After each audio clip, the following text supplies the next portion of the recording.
Where is the money? Leaders in a South Central Wisconsin community say they don't know how taxpayer dollars they're responsible for are being spent. NBC 15 Investigates Elizabeth Wattis has been working to reveal what's going on behind the scenes in Cambridge. Elizabeth, you just got some illuminating documents through your open records request. More than 300 checks totaling almost $500,000 signed by one person, but not the person who's authorized to do so with the Cambridge Community EMS and Fire Commission.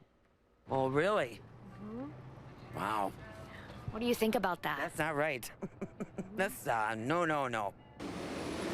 The taxpayer concern goes even further. Coming up tonight at 10, I break down the Cambridge Commission's finances. This is information Commission members tell me they haven't seen for years. Also, who is the person signing off on the majority of these checks, and what are those checks being spent on? A lot more to come, but for now, live in the studio, Elizabeth Wattis, NBC 15 Investigates.